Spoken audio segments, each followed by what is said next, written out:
Bonjour, c'est Cryptoly, j'espère que vous allez bien. En ce samedi 15 juillet 2023, c'est avec plaisir que je vous retrouve aujourd'hui pour parler d'Ovalie, donc le jeu de rugby et de simulation de rugby dont je vous ai déjà parlé à plusieurs reprises.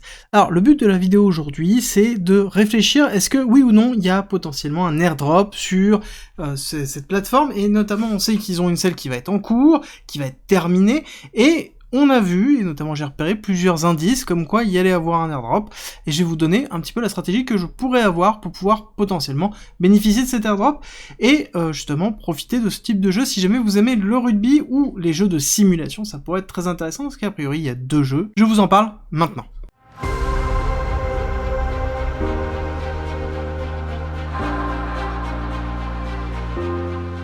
Avant de commencer, je vous précise juste que cette vidéo est en partenariat avec Ovalie pour présenter justement l'essence du jeu, chose que je vais faire maintenant.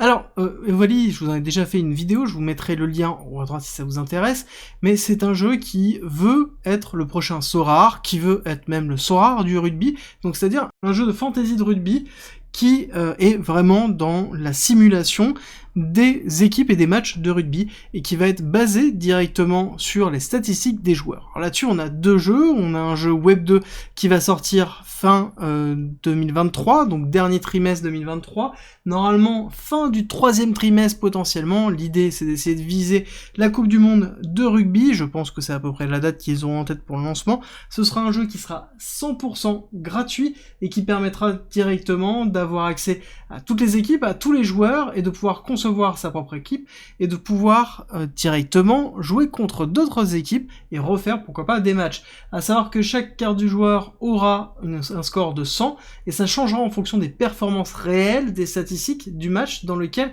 il a participé.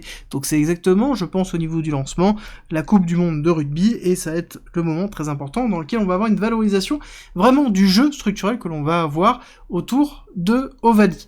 Ovalie, c'est pas que ça, c'est un élément de jeu qui va être Web 2, qui va être free-to-play, ok, mais on va voir la même chose en version Web 3, sortira en août, donc directement accessible en amont justement de la Web 2, et d'ailleurs, ce qui est intéressant de voir, c'est qu'on va avoir des licences qui sont sur 9 ans, donc ça veut dire qu'ils ont déjà verrouillé une grosse partie des grosses ligues pendant 9 ans, donc ça veut dire qu'il ne va pas avoir de concurrents, en tout cas sur le rugby, qui risque d'arriver pour leur shipper tout ça, donc ça veut dire qu'ils vont être directement leader. C'est un petit peu ce qu'a fait Sorare sur justement le foot, eux ils le font sur le rugby et ils se positionnent de cette façon-là. J'aime bien toujours ce type de projet parce que ça montre surtout comment à travers les NFT, à travers la position de la blockchain, on peut arriver à greffer un jeu de collectible qui est relativement fort, et c'est un petit peu la jeunesse qu'on avait avec justement ce qu'on pouvait retrouver chez Panini, avec directement les cartes qui vont être achetables, qui vont avoir de la valeur et qui vont pouvoir être échangeable par la suite, avec notamment ce marketplace que l'on a eu ici qui est toujours présent, hein, dans lequel on a eu beaucoup de ventes.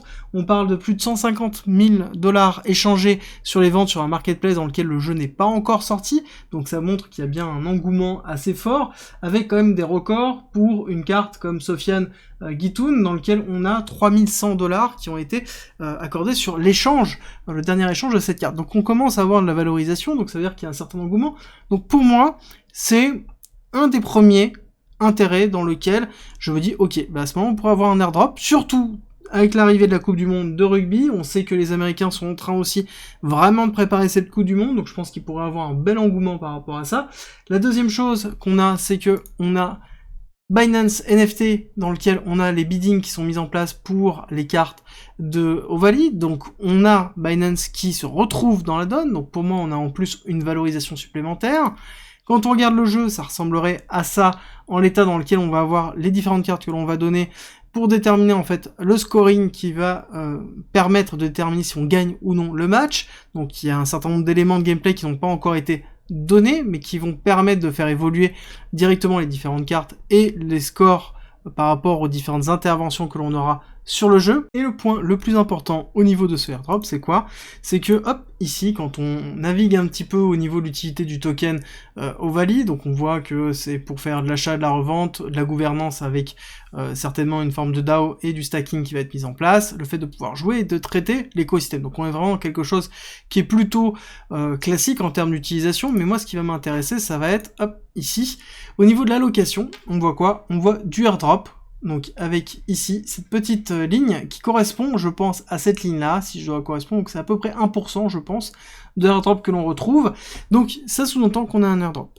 Et que ils ont annoncé plusieurs fois dans la communauté qu'ils étaient en train de préparer quelque chose de gros sur la mise en place de la Coupe du Monde de rugby. Donc lancement du jeu, ok, mais ce serait en effet le moment idéal pour mettre en place un airdrop. Et donc c'est aussi le moment opportun de pouvoir préparer le airdrop nous-mêmes si on souhaite participer à ce type d'action, dans le sens où on va avoir un snapshot du coup qui prendra en considération toutes les personnes qui ont interagi avec la plateforme. Donc ça, on va le regarder ensemble parce que ça sous-entend que quand on regarde un petit peu tous les airdrops, on sait à peu près comment être dans ce snapshot. Après, la quantité de tokens, on ne sait pas quelle va être la distribution réelle, donc ça après c'est la partie un peu aléatoire. Mais ce qui est important de noter, c'est que on va avoir un match d'ouverture qui aura lieu le 8 septembre 2023, ce sera France-New-Zélande. En plus, un très très gros match qui va arriver, donc un peu la classique, hein, donc vraiment, là-dessus, je pense que c'est le moment où on risque d'avoir énormément de nouvelles et qui vont arriver directement un peu façon surprise, donc c'est intéressant de se positionner en amont et être mi-juillet me paraît cohérent, ne pas être trop tard par rapport à ça. Je pense que le snapshot pourrait être effectué certainement fin août, mais il faut pas trop tarder parce que le 8 septembre, le temps qu'ils mettent en place la partie technique, ça risque d'aller relativement vite. Donc, au niveau de la stratégie, pour moi, c'est assez simple. Il y a plusieurs moyens d'interagir. L'idée du snapshot, c'est quoi? C'est d'apparaître, en fait, un snapshot, c'est qu'ils prennent une image de la blockchain en disant, ok, bah, il y a telle adresse, telle adresse, telle adresse qui ont interagi avec moi. Quelles sont les interactions que l'on peut faire? C'est exactement l'idée que l'on a derrière. Ok, les interactions, c'est quoi? C'est la marketplace. C'est le fait déjà d'accéder à la marketplace. Le fait de posséder des cartes, d'acheter des cartes, ou d'avoir fait des bids sur des cartes. Donc ça, pour moi, c'est important. C'est les premières parties dans lesquelles, en effet, on pourra avoir une valorisation au niveau du airdrop et apparaître dans une forme d'interaction. Le fait d'acheter des cartes, d'être connecté, ou d'avoir fait des bids sur des cartes, qu'elles soient prises ou pas. Bon, est-ce que c'est les 3 qui vont être demandés? Est-ce que c'est que 1? Est-ce que c'est un montant de cartes nécessaire? Je ne sais pas, on ne sait pas et on ne le saura pas, on ne le saura qu'à la fin. L'autre élément qui est important, ça va être un autre endroit où on doit s'inscrire, ça va être directement dans la page d'accueil ici, dans lequel on a une demande d'inscription. Donc ça veut dire qu'on va avoir l'email, on va avoir le password, on va avoir derrière toutes les informations, on va avoir aussi un wallet qui va tomber, donc même sans forcément acheter des tokens, le fait d'être enregistré, tout simplement, veut dire qu'on fait partie de la base.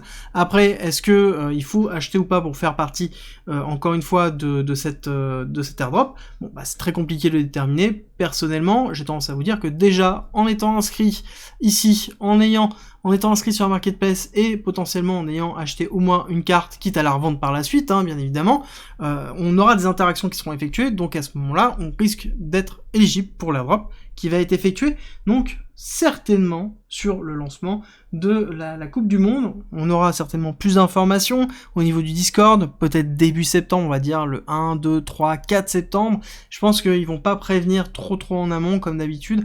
Au moins l'avantage c'est que on sait dans la tokenomics qu'il y a un airdrop, d'accord? On voit bien qu'il y a un airdrop, donc là c'est à nous de le préparer de façon à être dans ce snapshot si jamais on est intéressé par ce projet. Vous retrouverez toutes les informations en commentaire et en description si ça vous intéresse, et je vous souhaite un très bon samedi et on se retrouve demain pour une nouvelle vidéo.